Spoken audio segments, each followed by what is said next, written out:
వసుదేవసుతం దేవం కంసచాణూరమర్దనం దేవకీ పరమానందం కృష్ణం వందే జగద్గురుం కృష్ణం వందే జగద్గురుం. మనము మూడో అధ్యాయంలో ఉన్నామండి. మూడో అధ్యాయం కర్మయోగం. మూడో అధ్యాయం కర్మయోగంలో మనం 2 శ్లోకాలు చెప్పుకున్నాము. సో అది జస్ట్ ఊరికనే ఒకసారి స్పృశించుకుంటూ మనం నెక్స్ట్ వెళ్ళిపోదాం. అర్జున ఉవాచ ధ్యాయసి చేత్ కర్మణస్తే మతా బుద్ధిర్జనార్దన తత్కిం కర్మణి ఘోరే మాం నియోజయసి కేశవ. ఇక్కడ మన అర్జునుడు అడుగుతూ ఉన్నాడు ఏమని అంటే, ముందర అధ్యాయం రెండో అధ్యాయంలో నాకు ఏమని చెప్పారు, రెండో అధ్యాయంలో జ్ఞానయోగం గురించి ఎక్కువగా చెప్పారు అండ్ కర్మ మార్గం గురించి కూడా చెప్పారు. కర్మ మార్గం గురించి ఏం చెప్పారు మనకి 55 శ్లోకం కూడా మనము ఒకసారి చూస్తున్నాము కదా. కర్మ గురించి ఏం చెప్పారు, కర్మజం బుద్ధి యుక్తా హి ఫలం త్యక్త్వా మనీషిణః జన్మబంధ వినిర్ముక్త పదం గచ్చంతి అనామయం. అంటే సమత్వంతో కూడినటువంటి వివేకవంతులు కర్మలను మాత్రమే చేస్తారు, కానీ దాని ఫలితాన్ని త్యజిస్తారు, దాని ఫలితం గురించి ఆశించరు. వాళ్ళు జనన మరణ బంధం నుంచి విముక్తులు అవుతారు అన్నట్టు మనకి చెప్పుకున్నాము. అండ్ కర్మణ్యేవాధికారస్తే మా ఫలేషు కదాచన మా కర్మ ఫల హేతుర్భు మాతే సంగోస్త్వ కర్మణి. అంటే కర్మను చేయడం చేయడంలో మాత్రమే మనకు అధికారం ఉంది. ఇక్కడ కర్మ అంటే పని, మనకి ఉద్దేశించినటువంటి మన యొక్క పని అన్నమాట. కర్మ చేయడంలో మాత్రమే మనకి అధికారం ఉంది, కర్మఫలం మీద మనకి అధికారం లేదు. సో నువ్వు ఆ కర్మ ఫలాన్ని నువ్వు ఆశించకుండా నువ్వు నీకు ఇచ్చినటువంటి కర్మల్ని చేయాలి అని చెప్తూ ఉన్నారు. అండ్ మనకి మళ్ళా జ్ఞానయోగంలో చాలా శ్లోకాలు చెప్పి లాస్ట్ శ్లోకం మాత్రము ఏం చెప్పారంటే, ఏషా బ్రాహ్మీ స్థితి పార్థన ఏషా బ్రాహ్మీ స్థితి పార్థనయనం ప్రాప్య విముహ్యతి స్థిత్వాస్యామంతకాలేపి బ్రహ్మ నిర్వాణం రుచ్యతి. అంటే ఈ బ్రాహ్మీ స్థితి రావాలి అని అంటే ఈ ఈ తత్వజ్ఞానం అనేది ఉండాలి. ఈ తత్వజ్ఞానం ఉంటేనే బ్రాహ్మీ స్థితి వస్తుంది అని చెప్తున్నారు. సో ఈ బ్రాహ్మీ స్థితిని పొందాలి అని అంటే మనకి తత్వజ్ఞానం అనేది చాలా ఇంపార్టెంట్ అని చెప్పారనమాట. సో ఎవరైనా పొందాలి అనుకుంటే, మనకి ఏదైనా కావాలి అనుకుంటే అన్నిటికన్నా బెస్ట్దే కదండి అడుగుతాము, బెస్ట్దే కావాలి అనుకుంటాం. సో అలాంటిది జ్ఞానస్థితి, తత్వజ్ఞానం అనమాట.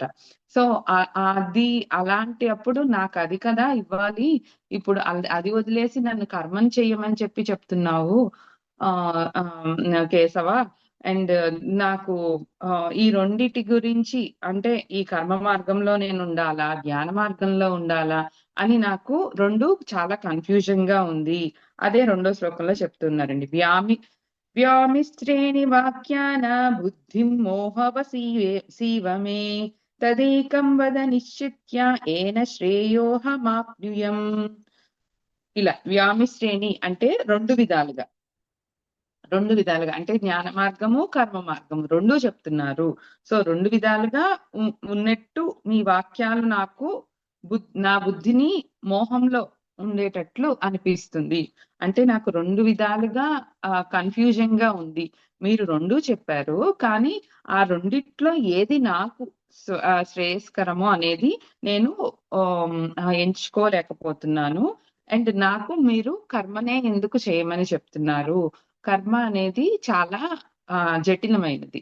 సో కర్మ అంటే మనము ఆల్రెడీ మనం క్లాస్ లోని విన్నాం కదా, కర్మ అనేది చాలా జటిలమైన పని అన్నమాట. దాంట్లో ఎంతవరకు చేయాలి, ఎంతవరకు చేయకూడదు, ఎప్పుడు చేయాలి, ఎప్పుడు చేయకూడదు, ఆ స్థితులను బట్టి కూడా మనము దాన్ని వేరే చేసుకొని చేయాలన్నమాట. సో అలాంటిటువంటి ఆ కర్మ మార్గాన్ని మాత్రమే నన్ను అవలంబించమని చెప్తున్నావు. జ్ఞాన మార్గం సులువైనది కదా, జ్ఞాన మార్గంలో నేను ఉంటాను అని అనుకున్నాను. సో కానీ ఈ రెండు నాకు చాలా కన్ఫ్యూజింగ్ గా ఉన్నాయి. నా బుద్ధికి మోహం కలిగించినట్టు ఒక భ్రమలో ఉన్నాను నేను. సో తదేకం వద నిశ్చిత్య, నువ్వే నిశ్చయం చెయ్యి ఏది కరెక్ట్ అని. యాన ఏన శ్రేయోహ మాప్నుయాం, నాకు ఏది శ్రేయస్కరమో, నాకు ఏది శ్రేయస్కరమో నువ్వే దాన్ని డిసైడ్ చేసి నాకు చెప్పు కృష్ణ అని చెప్పి మనకి అర్జునుడు తన యొక్క ప్రశ్నలను ఈ 2 శ్లోకాలలో వివరించారు అన్నమాట. సో ఇలా ఈ 2 శ్లోకాల్లో వివరించిన తర్వాత ఆయన ఏమంటున్నారంటే శ్రీకృష్ణుడికి కూడా ఏదో చెప్పారు, చేసేసారు, చేసేద్దాము, ఏదో ఇది చెప్పారు అంటే ఇది ఇలాగే మక్కి దించేస్తాము అంటే అలాంటి వాళ్ళు అంత ఇష్టం ఉండరంటండి.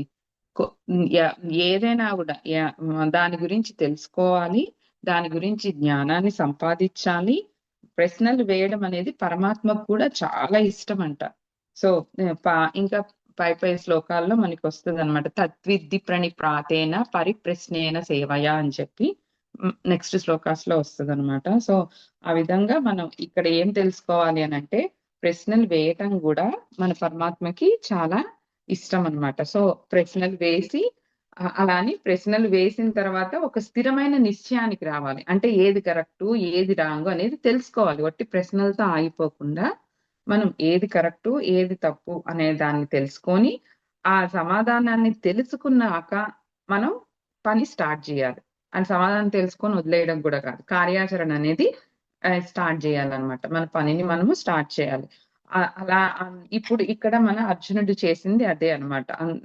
మన అర్జునుడు ప్రశ్న వేశాడు అండ్ మన అర్జునుడు ప్రశ్న వేశాడు కదా అని చెప్పి ఏదో ఒకటి చెప్పారనమాట. ఆయన వివరణాత్మకంగా చెప్తారనమాట. అంటే దాన్ని లోతుల్లోకి వెళ్ళి దాని మూల స్థితి ఎక్కడుందో అక్కడి నుంచి ప్రారంభం చేసి చెప్తారనమాట. అంటే ఏ అజ్ఞానం అయితే ప్రశ్న అడిగేవాడి మనసులో ఉందో ఆ అజ్ఞానాన్ని పూర్తిగా నివృత్తి చేసేదానికి ఆయన వివరణాత్మకంగా విస్తారంగా ఆయన సమాధానాన్ని ఈ 3వ శ్లోకం నుంచి స్టార్ట్ చేశారనమాట. సో ఇక్కడ మనం ఏం తెలుసుకోవాలి అని అంటే గురువులు అనేవారు ఎంత ఓర్పుగా ఉంటారు అనేది కూడా మనం తెలుసుకోవాలి. ఇక్కడ గురువులు అనేవాళ్ళు ఎంత ఓర్పుగా ఉంటారు, వారి పట్ల శిష్యులు అనేవాళ్ళు ఎంత ఓర్పుగా ఎంత వినయంగా ఉండాలి. సో ఒక ప్రశ్న అడిగినప్పుడు ఏదో తోచింది అడగకూడదు అనమాట. దాంట్లో విషయం ఉందా లేదా అనేది చూసుకొని అడగాలి. సో శిష్యులు కూడా ఎంత వినయంగా ఉండాలి అనేది కూడా మనం నేర్చుకోవాలన్నమాట.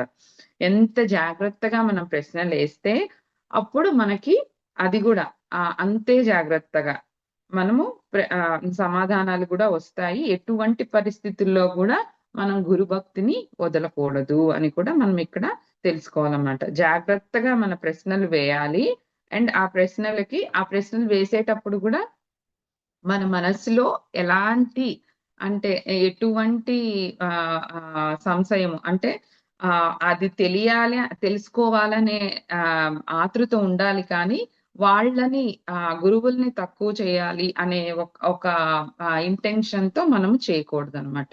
సో ప్రశ్న వేయడం కూడా చాలా జాగ్రత్తగా వేయాలటండి.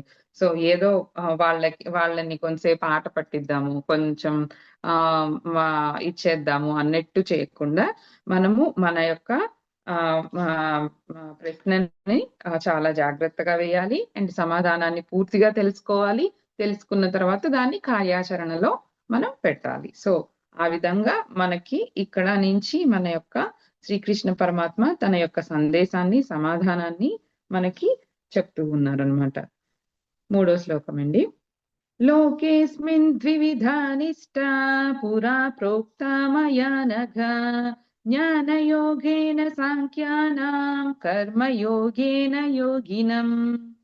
ఇక్కడ చెప్తా ఉన్నారు లోకేస్మిన్ ద్విధా నిష్ట పురా ప్రోక్త మయా నఘ. లోకేస్మిన్ ఈ లోకంలో ద్వివిధా నిష్ట రెండు రకాలైనటువంటి నువ్వు మోక్షం చేరాలి అని అంటే 2 రకాలైనటువంటి మార్గాలు ఉన్నాయి. పురా ప్రోక్త మయా అనక. పురా ప్రోక్త అంటే చాలా పురాతనమైనవి. అంటే మనము మనము ఈ భగవద్గీత స్టార్టింగ్ లోనే చెప్పుకున్నాం కదండి. మనకి అనేక వేదాలు ఉన్నాయి. వేదాలకి అనేక ఉపనిషత్తులు ఉన్నాయి. సో ఆ ఉపనిషత్తుల సారాంశమే భగవద్గీత అని మనకి ఇక్కడ ఇంకొకసారి తెలియజేస్తున్నారనమాట. పురా ప్రోక్త అంటే ఆయన ఎప్పటి నుంచి ఉన్నవాడు, ఆయన పురాతనమైన వాడనమాట. ఆయన అన్నిటికీ మూలాధారమైన వాడనమాట. సో అప్పటి నుంచే చెప్పాను నేను, అప్పటి నుంచి చెప్తూ వస్తున్నాను. పరమాత్మ చెప్తూ వస్తున్నారనమాట. సృష్టి ప్రారంభంలోనే నేను దీనికి సమాధానాన్ని ప్రారంభించాను. ఇంతకు ముందు అంటే సృష్టి ప్రారంభించక ముందరనే 2 రకాలైనటువంటి దారులు ఉన్నాయి దీనికి అని చెప్తూ, ఇది దాంట్లో ఫస్ట్‌ది ఏమి అనంటే, అదే నీకు 2వ అధ్యాయంలో కూడా ఇక్కడ చెప్పడం చూడండి ఆయన. నీకదే 2వ అధ్యాయంలో చెప్పాను కదా! అని చెప్పేయొచ్చు. కానీ ఆయన మూలానికి ఎళ్లి అక్కడి నుంచి వస్తున్నారనమాట. సో మనము 2, 3 సార్లు చెప్పినాక ఏరా నీకు చెప్తే వినపడదా? ఇలా చేసావేమో, అలా చేసావేమో అని అంటాం గదా! కానీ ఆయనకి ఎంత ఓపిక చూడండి. పాపం ఎంత కరుణతో మనల్ని ఆహ్, ఆహ్, ఆర్ ఆహ్, ఆదరించి ఆయన చెప్పాలి అని మనల్ని ఎంత బాగా చూసుకుంటున్నారో చూడండి. సో, ఆ విధంగా పరమాత్మ ఇక్కడ సృష్టి ప్రారంభంలోనే నేను దీనికి సమాధానాలు ప్రారంభించాను. ఇది 2 రకాలుగా ఉన్నాయి దారులు. దాంట్లో ఆహ్, ఒకటి ఎవరైతే ఆహ్, ఎవరైతే తత్వజ్ఞాన మార్గంలో వెళ్ళాలి అని అనుకుంటారో, తత్వజ్ఞాన మార్గం అంటే జ్ఞాన మార్గం అండి. ఓకే. ఎవరైతే తత్వజ్ఞాన మార్గంలో వెళ్ళాలి అని అనుకుంటారో, అర్హతను కలిగి ఉంటారో, అనుకోవడం వేరు, అర్హతని కలిగి ఉండడం వేరు. సో, అర్హతని కలిగి ఉంటారో వాళ్ళకి తత్వజ్ఞాన మార్గంలో వెళ్ళడానికి నేను జ్ఞాన మార్గాన్ని ప్రబోధించాను. ఎవరైతే తత్వజ్ఞాన మార్గంలో వెళ్ళడానికి అర్హతని కలిగి ఉంటారో వాళ్ళకి నేను జ్ఞాన మార్గాన్ని బోధించాను. వాళ్ళని సాంఖ్యులు అని చెప్పి అంటారు అని చెప్తూ ఉన్నారు. అండ్ పరమార్థ తత్వం తెలుసుకోవడమే వీళ్ళ పని. అంటే జ్ఞాన సముపార్జన చేయడమే వీళ్ళ పని అన్నమాట. సో వీళ్ళని మాత్రం సాంఖ్యులు అని చెప్పి అంటారు అని చెప్తూ ఉన్నారు. అండ్ రెండో వాళ్ళని సత్కర్మ ఆచరణ చేయడం అంటే ఇది కర్మ మార్గం అన్నమాట. సత్కర్మ అంటే మనకి ఉద్దేశించినటువంటి పనులను మనము చేయడం అన్నమాట. అంటే ఇప్పుడు ఒక ఒక హౌస్ వైఫ్ ఉన్నారంటే ఏం చేయాలి? తన ఇల్లుని తను క్లీన్ చేసుకొని దీపారాధన చేసి పిల్లలకి ఫుడ్ వండి పెట్టాలి. అండ్ హస్బెండ్‌ని చూసుకోవాలి. అండ్ ఇంటికి వచ్చిన వాళ్ళకి అంత ప్రేమగా చూసుకోవాలన్నమాట. సో ఇవన్నీ ఆమె యొక్క లక్షణాలు. సో ఆ లక్షణాలను తెలుసుకోవడం గూడా చాలా ఇంపార్టెంటు. ఆ లక్షణాలను దగ్గరలోకి వెళ్తూ ఉంటే మనలో ఆ అమ్మ స్వరూపమే ఒక అంశ మనలో వస్తుందటండి. సో అప్పుడు మాత్రమే మనము మన జీవితానికి ఒక సార్థకత చేర్చుకున్నట్టనమాట. సో ఆ విధంగా సత్కర్మ అనంటే, కర్మ అంటే పని, మనకి నిర్దేశించినటువంటి పనులను చేయడము. ఈ సత్కర్మ అంటే మంచి పనులు. ఓకే. మనకి ఇక్కడ మొత్తం భగవద్గీతలో చెడ్డ పనుల గురించే మాట్లాడరసల. దాన్ని తీసేసారనమాట. దాన్ని అసలు పట్టించుకోరనమాట. సో మంచి పనులు చేయడమే చెప్తా ఉంటారనమాట. సత్కర్మ ఆచరణలో తమ జీవితాలని సఫలం చేసుకోవాలి అనుకునే వాళ్ళకి, దీని ద్వారా బుద్ధిని సంపాదించుకోవాలి అని అనుకునే వాళ్ళకి మాత్రము అంటే దీని ద్వారా బుద్ధిని సంపాదించి అప్పుడు మనం జ్ఞాన మార్గంలోకి ప్రవేశిస్తామనమాట. అంటే మనకి జ్ఞాన మార్గంలో యోగ్యత కావాలి అంటే కర్మ మార్గం అనేది చాలా ముఖ్యం అనమాట. సో కర్మ మార్గంలో ఈ సత్కర్మాచరణ ద్వారా మనం మంచి పనులను చేసుకుంటూ మనము ఉన్నప్పుడు మాత్రమే మనకి జ్ఞాన మార్గంలోకి వెళ్ళే అవకాశము ఉంటుందన్నమాట. ఈ కర్మయోగాన్ని దీన్నే కర్మయోగము అని అంటారనమాట. సో మనకి 2 రకాలైనటువంటి దారులున్నాయి. ఒకటి జ్ఞాన మార్గము అండ్ ఇంకొకటి కర్మ మార్గము. సో జ్ఞాన మార్గం అనేది తత్వజ్ఞానాన్ని సంపాదించి, జ్ఞానాన్ని సంపాదించే వాళ్ళని సాంఖ్యులు అంటారు. అండ్ సత్కర్మ ఆచరణ ఎప్పుడు మనం చేసుకుంటూ మన యొక్క జీవితాన్ని సఫలం చేసుకోవడానికి ఎవరైతే ప్రయత్నిస్తారో వాళ్ళని కర్మయోగులు అంటారనమాట. ఒకటి సాంఖ్య యోగులు అండ్ ఇంకొకటి కర్మయోగులు అన్నమాట. సో ఈ విధంగా కర్మను మనం చేసుకుంటూ ఎప్పుడైతే మనము సత్కర్మ ఆచరణ ద్వారా కర్మలను చేసుకుంటామో అప్పుడే మన మనస్సు అనేది శుద్ధి అవుతుంది. మన మనస్సు ఎప్పుడైతే శుద్ధి అవుతుందో అప్పుడే జ్ఞాన మార్గంలోకి ప్రవేశించడానికి అర్హతని మనము కలిగి ఉంటాం అన్నమాట. సో జ్ఞాన మార్గంలోకి లేదు నేను జ్ఞాన మార్గం సరే ఆ క్వశ్చన్ మళ్ళా వేసుకుందాము. సో జ్ఞాన మార్గంలో ఎవరెవరు ఉంటారు అని అంటే జ్ఞాన మార్గంలో బ్రహ్మ మానస పుత్రులు వాళ్ళు సనక సనందాదులు వీళ్ళు జ్ఞాన మార్గానికి ఎగ్జాంపుల్ అన్నమాట. అండ్ తత్వ మార్గంలో కర్మ మార్గము అని అంటే కర్మ మార్గంలో మనకి మరీచ్యాది ప్రజాపతులు అండ్ దశరథ మహారాజు వీళ్ళు అందరూ కూడా మనకి కర్మ మార్గానికి ఎగ్జాంపుల్ అన్నట్టు అనమాట. జనకుడు దశరథ మహారాజు వీళ్ళందరూ కూడా మనం చెప్పుకున్నాం కదండి ముందర. జనక మహారాజు కూడా ఎంత గొప్ప ఆయన అని చెప్పి సో వీళ్ళందరూ కూడా కర్మ మార్గానికి ఎగ్జాంపుల్ అన్నట్టు అనమాట. సో ఇలా ఈ విధంగా సృష్టి ప్రారంభంలోనే ఈ విభాగాన్ని నేను చేశాను, దీని ప్రకారమే అందరూ నడుచుకోవాలి అని చెప్పి చెప్తూ ఉన్నారనమాట. సో అలా కాదు, నేను తత్వజ్ఞానం మీద నాకు శ్రద్ధ ఉంది, నేను జ్ఞాన మార్గంలోనే నాకు శ్రద్ధ ఉంది, నేను జ్ఞాన మార్గాన్ని అవలంబిస్తాను, దీనికోసం నేను కర్మ మార్గాన్ని వదిలేస్తాను అంటే అది కరెక్ట్ కాదంటండి. సో ఫస్ట్ మనకి ఏదున్నా కూడా కర్మ మార్గాన్ని మనము అవలంబించాలి. ఏమంటే దీనికి ఎగ్జాంపుల్ గా ఈత గురించి మనం చెప్పుకోవచ్చు అనమాట. ఇప్పుడు అస్సలు ఈత రాదు, ఈత రాని వాడిని సముద్ర మధ్యంలో పడేస్తే ఏమవుతుంది? అయితే వాడు ఈత వచ్చి ఈత అప్పటికక్కడ నేర్చుకొని వాడు బయటపడచ్చు. లేదు అని అంటే అక్కడే వాడి యొక్క గతి అయిపోవచ్చు. సో అలాంటి రిస్క్ తీసుకునే పనులంతా చెయ్యకూడదు. సో అలా అప్పటికప్పుడే ఈత వచ్చే వాళ్ళ పరిస్థితి అంటే 99.9% చాలా కష్టం. ఇంకా ఆ 0.1% ఇంకా మన అదృష్టం అని అనుకోవాలన్నమాట. సో అలాగా ఆ విధంగా ఈత రాకముందర మనము చెయ్యలేమన్నమాట. అండ్ అది కరెక్ట్ కూడా కాదనమాట. సో అలా కాకుండా సాధారణంగా మనకి సాధారణ మానవులందరికీ కర్మ మార్గం అనేది ఆయన చెప్పారంటండి. అండ్ సాధారణ స్థాయి నుంచి పైకి వచ్చిన వారికి జ్ఞాన మార్గం అనేది ఇక్కడ చెప్పారనమాట. సో ఈ కర్మ మార్గం నుండి జ్ఞాన మార్గం వెళ్ళేటప్పుడు ఎట్లా తెలుస్తుంది అని అంటే ఇక్కడ రామకృష్ణ పరమహంస చెప్పారంట, ఆ పని ఆయనే చూసుకుంటాడు, ఆ పరమాత్మే చూసుకుంటాడు అని చెప్పారంట.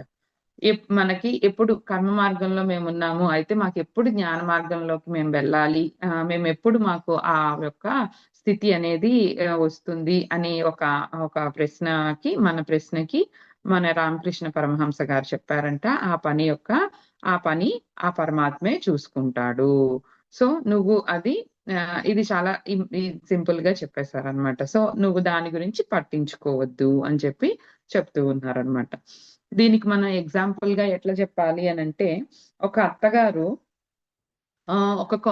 అత్తగారికి కొత్త కోడలు వచ్చిందండి. కొత్త కోడలు వచ్చినప్పుడు ఆవిడ పని చెప్పారనమాట.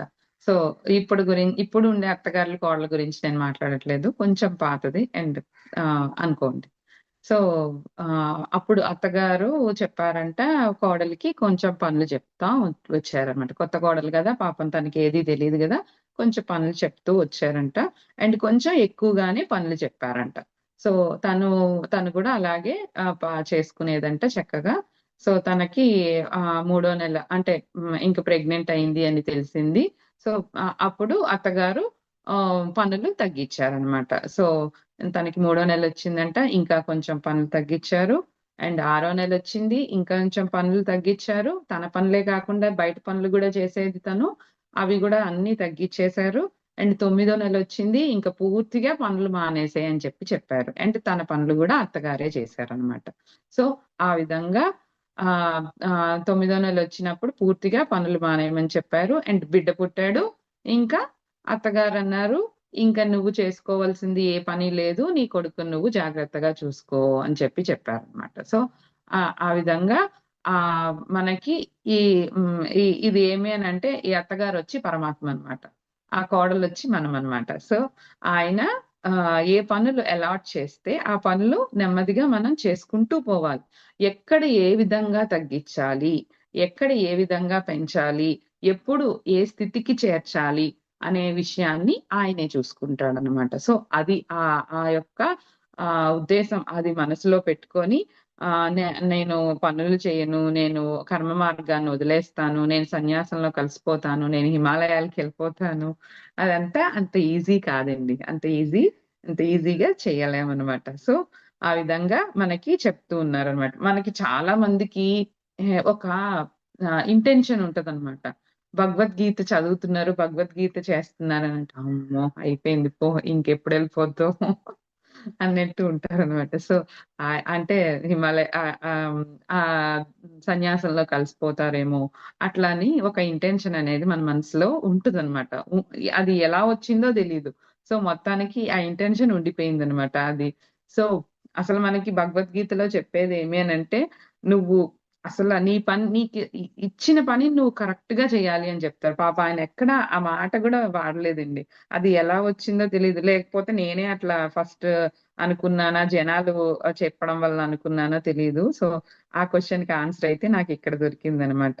సో ఈ విధంగా మనము అన్నింటినీ కూడా ఆయన మీద ఆ పరమాత్మే చూసుకుంటాడు. సో నీకు ఏ పని అప్పచెప్పాడో, నీకు ఈ రోజు ఏ పని అప్పచెప్పాడో నువ్వు దాన్ని కంప్లీట్ గా చేయాలి. మనకి 2వ అధ్యాయంలో మనం నేర్చుకున్నాం కదా, ఏ పనైనా కూడా కంప్లీట్ గా చేయాలి. దాన్ని ఒక మంచి ఇంటెన్షన్ తో, అంటే దాన్ని పూర్తిగా చేయాలి. అండ్ దాంట్లో మొత్తం మన ఎఫర్ట్ అంతా పెట్టి కూడా చేయాలన్నమాట. సో అది మనకి చెప్తూ ఉన్నారనమాట పరమాత్మ. సో ఈ దశలు మారడం అనేది ఏ దశ నుంచి ఎప్పుడు వెళ్ళాలి అనేది ఆయనే చూసుకుంటాడు. సో ఆయన అది చూసుకోవడం కూడా క్షణం కూడా ఆలస్యం కాకుండా నెక్స్ట్ స్టేజ్ కి ఆయన తీసుకెళ్తాడంటండి. సో నువ్వు వాడిని పట్టించుకోవద్దు, నీ పని నువ్వు చేసుకుంటూ పో అని చెప్పి చెప్తూ ఉన్నారన్నమాట. దీన్నే మామూలుగా పండితులు భాషలో యోగో యోగస్య దేశకః అని చెప్పి అంటారనమాట. అంటే ఒక యోగము ఇంకొక యోగాన్ని తెచ్చిపెడుతుంది. సో నీ పని నువ్వు చేసుకుంటూ పో అని చెప్పి చెప్తూ ఉన్నారనమాట. దీంట్లో ఏం చెప్తున్నారు అనంటే, సత్కర్మ ఆచరణ చేయడం అనేది మన కర్తవ్యం అని చెప్పి చెప్తూ ఉన్నారు. దీంట్లో ఇంకొక పాట ఏమి అనంటే, అనఘ అని ఉంది కదండి. లోకేస్మిన్ ద్వివిధా నిష్ఠ పురా ప్రోక్త మయ అనఘ. అనఘ అంటే పాప బుద్ధి లేనివాడా అని చెప్పి అన్నమాట. నీ మనస్సులో తెలుసుకోవాలనే సందేహం మాత్రమే ఉంది. అండ్ ఆట పట్టించాలి, అట్లా ఏదో ఊరికే వాళ్ళని కమెంట్ చేయాలి అనే దానితో మనము ప్రశ్న వేయలేదు. సో పాప బుద్ధి లేనివాడా అని చెప్పి ఇక్కడ చెప్తూ ఉన్నారనమాట. ఇక్కడ ప్రశ్నలు వేసేదానికి ఒకవేళ మనము అలాంటి దాంతో ఏమైనా వెటకారంగా అట్లా వేయాలి అని ఏమైనా ప్రశ్నలు వేసామే అని అనుకోండి, దానికి సమాధానం రాదంటండి. సో ఆయన దగ్గర నుంచి సమాధానం రాదు. మన ప్రశ్నలో గనక కరెక్ట్ గా ఒక ప్రశ్న మనకి ఉంది అని అనుకుంటే దానికి సమాధానం రాదు. ఇన్ ద సెన్స్ ఆ సమాధానం మనకి అర్థం కాదు అని అనమాట. ఆయన చెప్తాడు చెప్పడం, కానీ మనకైతే అర్థం కాదంట. సో ఆ విధంగా మనం ఏ ప్రశ్నలు వేసినా కూడా జాగ్రత్తగా వేయాలన్నమాట. సో అందుకోసం ఇక్కడ అనగా అనే ఒక వర్డ్ ని మనకి యూజ్ చేశారు. సో మాకు జ్ఞానం కావాలి అని చెప్పి మనము అనుకుంటే మాత్రము ఫస్ట్ చేయాల్సింది సత్కర్మ ఆచరణ చేయాలి.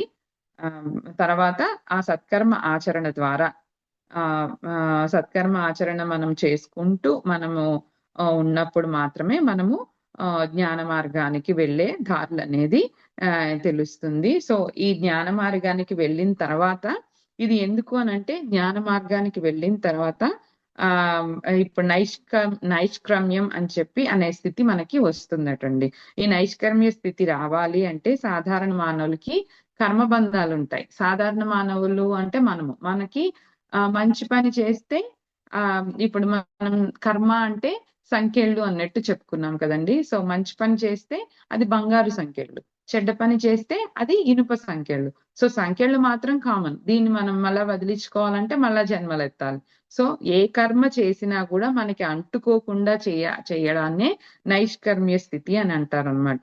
సో ఈ నైష్కర్మ్య స్థితి రావాలి అంటే జ్ఞాన మార్గానికి మనము వెళ్ళాలి అంటే ఈ సత్కర్మ ఆచరణ అనేది చేయాలి అని చెప్పి అంటూ ఉన్నారనమాట. సో ఈ విధంగా మనము నెక్స్ట్ శ్లోకానికి వెళ్దాము. సార్ ఏమైనా డౌట్ ఉందా సార్? ఇప్పుడు దాకా జరిగిన క్లాస్ లో ఎవరికైనా డౌట్స్ ఉన్నాయా అండి?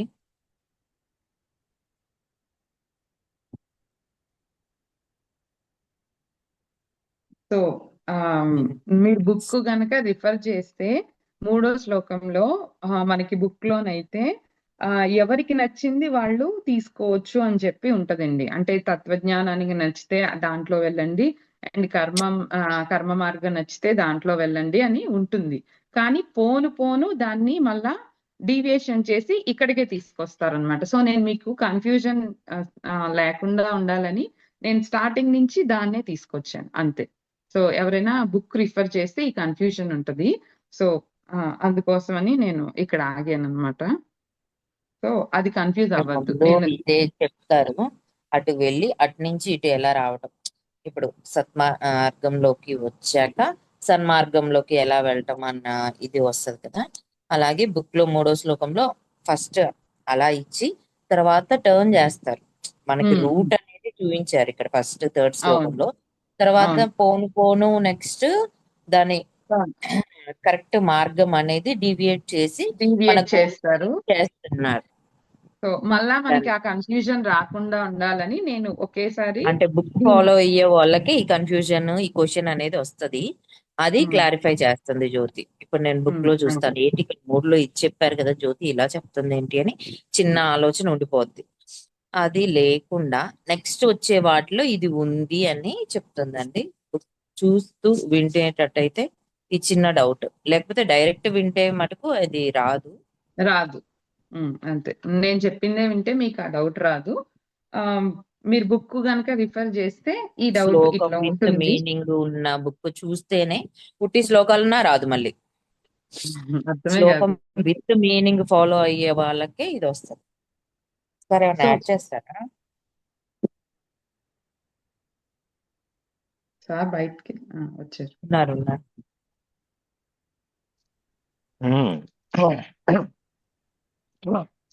కర్మ సిద్ధాంతం, జ్ఞాన మార్గం, జ్ఞాన మార్గం, 2 మార్గాలు.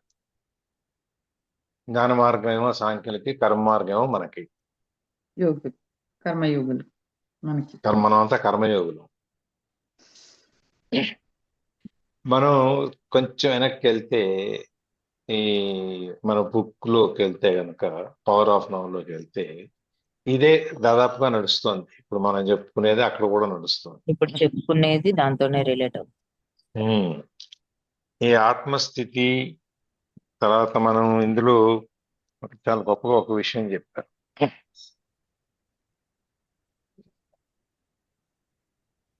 సమాధి స్థితి అని చెప్పేసి, ఆ సమాధి స్థితి అనేది దానికి కనుక మనం వెళ్ళగలిగితే దాన్ని సమాధి స్థితికి వెళ్ళడానికి జ్ఞానయోగంలో నుంచి వెళ్ళొచ్చు, లేకపోతే కర్మ దాంట్లో నుంచి కూడా మన కర్మ మార్గంలో నుంచి కూడా వెళ్ళొచ్చు. మనం అనుకున్నాం ఏ పని చేసినా పూర్తి ధ్యానాన్ని దాని మీద పెట్టి చేయాలి, ఇది పనే ఇలా చేయాలి, ఆ పని అలా చేయాలని, లేకపోతే ఒక పూజ చేసుకునేటప్పుడు, లేకపోతే మనం దేవుడి దగ్గరకు వెళ్ళినప్పుడు మనం పూర్తిగా మన సమాజస్థితికి వెళ్ళాలి, మిగిలిన వాటన్నిట్లో మనకు అక్కర్లేదు అనేది మనం కాదు. ఎక్కడన్నా ఏ పని చేసినా కూడా మన పూర్తి ధ్యానాన్ని అక్కడ పెట్టి చేయాలి అనేది అదే మనం చేసేది కర్మ అయినా అది జ్ఞాన మార్గంలోకి వెళ్ళిపోతుంది అనమాట ఆ స్థితిలో చేస్తే. అది దాన్ని మనం చేయాలని నిన్న మనం మాట్లాడుకుంటే దాదాపు ఇక్కడ మనం కొంచెంగా దాంతో పాటు ఇది కలుస్తుంది మనకి. ఇక్కడ ఈ పరిప్రశ్నైన సేవ ఆ ప్రశ్నించటం అనే దాని గురించి చెప్తా ఉంది కదా మనకు. అది బాబా చరిత్రలో ఆ ఒక్క శ్లోకానికి దాదాపుగా పేజీన్నర పైన వివరణ ఇస్తారు. ప్రశ్నించటం అనేది గురువుని ప్రశ్నించేటప్పుడు కానీ, ఏదైనా సందేహం అడిగేటప్పుడు కానీ, ఏదో చిలిపిగానో లేకపోతే హేళనగానో లేకపోతే మనం నీకేం తెలుసులేను, తెలీదను, లేకపోతే ఏం తెలుసు ఏం చెప్తాడో చూద్దామను పరీక్షించే విధంగా ఆ ప్రశ్న ఉండకూడదు. ప్రశ్న అంటేనే ప్రశ్నించటం. మళ్ళీ పరిప్రశ్న అనేదానికి మళ్ళీ పరిప్రశ్న అంటే ఆ ప్రశ్న మీద అది కూడా పూర్తి చెప్తారు సార్. జ్ఞానాన్ని అది వస్తుంది. నీ నెక్స్ట్ శ్లోకంలో వస్తావు. అంటే నాకు ఈ ప్రశ్నించటం గురించి వచ్చింది కాబట్టి నేను దాంట్లోకి వెళ్తున్నాను. ఆ ప్రశ్నించటం అనేది నేర్చుకోవాలి, తెలుసుకోవాలి అనేటువంటి ఒక జిజ్ఞాస. అక్కడ ఆ జిజ్ఞాస అనే పదం అయితేనే దానికి ఇంకా మళ్ళీ వేరే మార్గం చెప్పడానికి దానికి సూట్ అవ్వవు. మనకి ఆ జిజ్ఞాస అనేది మనకు ఉండాలి. తెలుసుకోవాలి, మనం ఇందులో ఏం చెప్పదలుచుకున్నారు, మనకి ఏ మార్గం చూపిస్తున్నారు అని తెలుసుకోవాలనేటువంటి ఒక జిజ్ఞాస అనేది ఉంటే మనకి ఇవన్నీ నడుస్తాయి. లేదు అంటే మనం ఏదో ఆ ప్రశ్న అడిగేసాము అయిపోయిందని చెప్పి అటు ఇటు దిక్కులు చూసుకుంటూ సమాధానం ఏంటి అని చూసుకోకుండా వినకుండా ఉంటే దాని యొక్క ప్రయోజనం ఏమీ ఉండదు. అందుకని కర్మయోగంలో చెప్పినా జ్ఞానయోగంలో చెప్పినా కానీ మీకు ఏది చెప్పినా జ్ఞానయోగం అనేది సాంఖ్యులకి ఏంటంటే అది ఒక లెవెల్ నుంచి పైకి ఉంటుంది. సామాన్యులకి అర్థమయ్యేటువంటి భాషలో ఉండదు. మనం ఈ కర్మయోగంలో ఏంటంటే సామాన్యులకు వస్తాం. జనకుడు చెప్పినా, దశరథుడికి చెప్పినా, కోటేశ్వరరావు చెప్పినా, సుఖాన్ని చెప్పినా, ఎవరికి చెప్పినా మనందరం సామాన్యుల కిందనే లెక్క. మన జనక మహారాజునే సామాన్యుల కిందకి తీసేశారు సార్. కర్మయోగమే అంట. అవును, ఆయన మహామేధావి, మహాపండితుడు. అట్లాంటి ఆయనకే పక్కకు పెట్టేశారు. కాకపోతే రామాయణంలో ఆయన గురించి పెద్దగా మనకు రాదు, కానీ జనకుడి చరిత్ర అంటూ చూసుకుంటే దానికి చాలా దూరం వెళ్తుంది. సరే, అది మనకు ప్రస్తుతానికి వెళ్తే మనం అందరం సామాన్యుల కిందనే లెక్క. మనం సామాన్యులం కాబట్టి మనకు అర్థమయ్యే సామాన్యమైన భాషలో మొత్తం ఈ గీత మొత్తాన్ని మనం చెప్పుకుంటూ వచ్చారు పరమాత్మ. అందుకని ఈ ప్రశ్నించేటప్పుడు కానీ లేకపోతే మనం చేసే పని అప్పుడు కానీ ఏదైనా కానీ దాని మీద పూర్తి దృష్టిని, పూర్తి ఏకాగ్రత, పూర్తి సమాధి స్థితితో చెప్పాలి. తర్వాత నువ్వు ఆ నిష్క్రియ కర్మ, నైష్కర్మ రెండు ఉన్నాయి ఇక్కడ. నిష్క్రియాపరం అనేది మనకి ఏ పని చేసినా కూడా దాని నుంచి మనం ఏం ఫలితం ఆశించకుండా నువ్వు ఆ పని మాత్రమే చేసి నువ్వు బయటకు వచ్చేయని చెప్పాను. నైష్కర్మం అంటే ఆత్మస్థితికి. నువ్వు ఎప్పుడైతే నువ్వు చేసే పని ఏ ఫలితం ఆశించకుండా నువ్వు ఇది నేను చేస్తున్నాను, దీనివలన నాకు ఇంత లాభం వస్తుంది, ఇంత ప్రయోజనం ఉంటుంది, లేకపోతే నాకు నా ఇంట్లో వాళ్ళందరూ నేను చేసిన వంట వలన బ్రహ్మాండంగా సుఖంగా ఆరోగ్యంగా ఉండి వాళ్ళు నన్ను బాగా చూసుకుంటారు, ఇటువంటి ఏమీ లేదు. నీ డ్యూటీ నువ్వు తల్లిగానో, భార్యగానో, కూతురుగానో ఏదైనా నీ డ్యూటీలు ఏమున్నాయో అంతవరకు ఎటువంటి ఫలితాన్ని ఆశించకుండా నువ్వు చేసినట్లయితే నీకు ఆ యొక్క కర్మ ఫలితం అనేది దక్కుతుంది. నిష్కామ కర్మ సార్. నిష్కామ కర్మ వేరు. నిష్కామ కర్మ చేసుకుంటూ వెళ్తేనే మనకి నైష్కర్మ్యం అనేది దొరుకుతుంది. అది నిష్కామ కర్మలో నుంచి నైష్కర్మ్యం అంటే ఆత్మస్థితికి. మనం అనుకుంటున్నాం ఆత్మ దర్శనము, అంతర్దర్శనము అని చెప్పి మనం మాట్లాడుకుంటున్నాం కదా, ఏదనమాట. నువ్వు ఏది చేసినా కూడా మనం అందుకే కృష్ణార్పణం అనుకోమంటాం, లేదా రామార్పణం అనుకోమంటాం, లేదా జ్యోతి అర్పణం అనుకో, ఏదన్నా అనుకో. నువ్వు అనేది ఏంటంటే నీది కాదు ఇది, నువ్వు చెప్పేది నీది కాదు ఇది, నువ్వు కాదు చేసేది చేయించేది అన్నీ ఆయనే. కాబట్టి నేనేది ఇక్కడ పోయి చేశాను, పీకేశాను అని చెప్పి మనం ఏం అనుకోక్కర్లేదు. ఆ చేసేదాన్ని మనం ఎటువంటి ఫలితం ఆశించకుండా మనం ఎప్పుడైతే దాని మీద పూర్తి ధ్యానాన్ని, ధ్యాసని ఉంచి చేస్తామో అప్పుడే దాని యొక్క నీకు నీ పుణ్యం అకౌంట్లో డబ్బులు పడతాయి.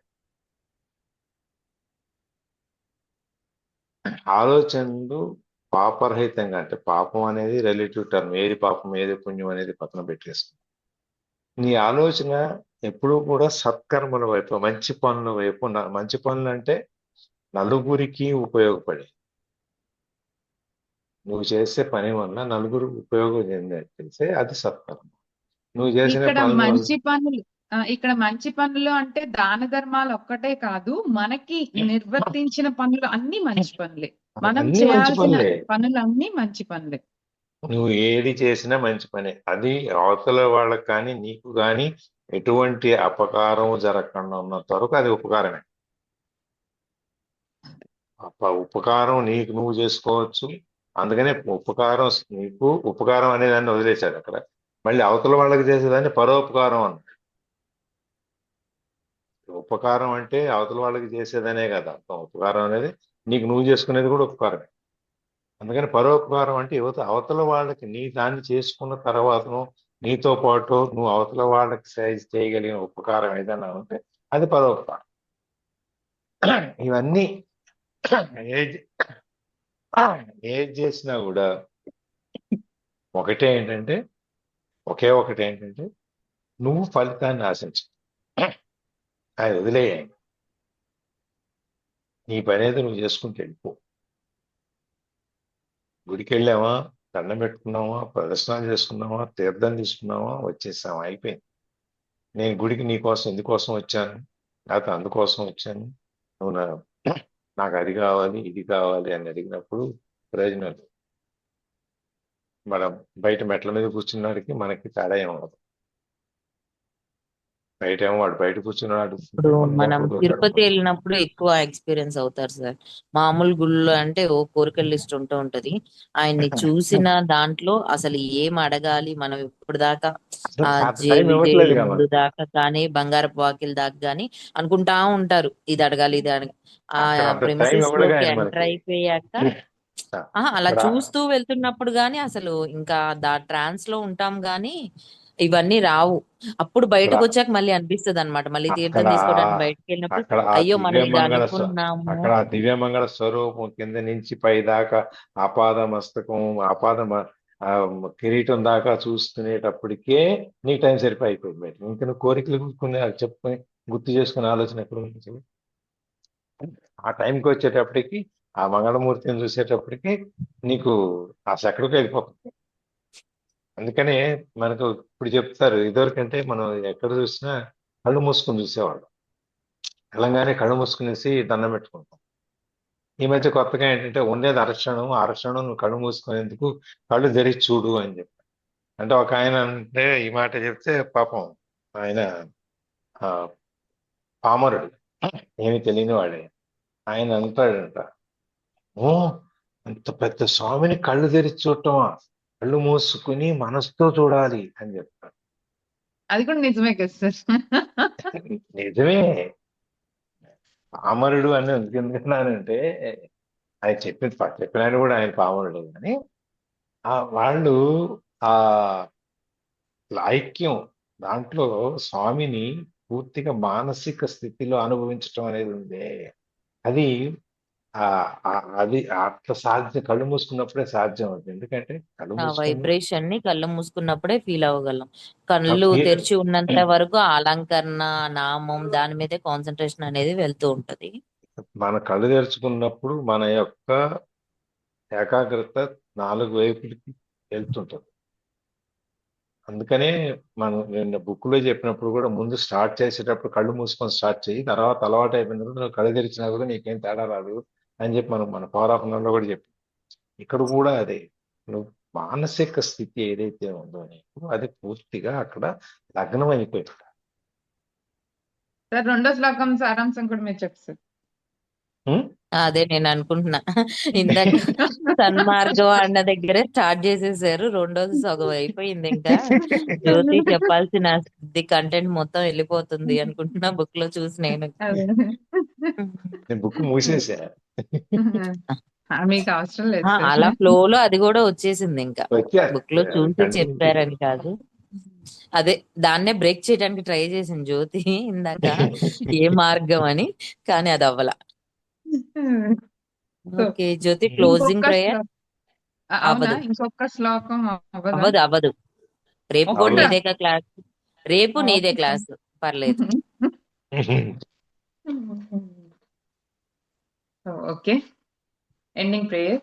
యోగీశం సచ్చిదానందం వాసుదేవం రజప్రియం ధర్మ సంస్థాపకం కృష్ణం వందే జగద్గురుం కృష్ణం వందే జగద్గురుం. సర్వం శ్రీకృష్ణార్పణమస్తు.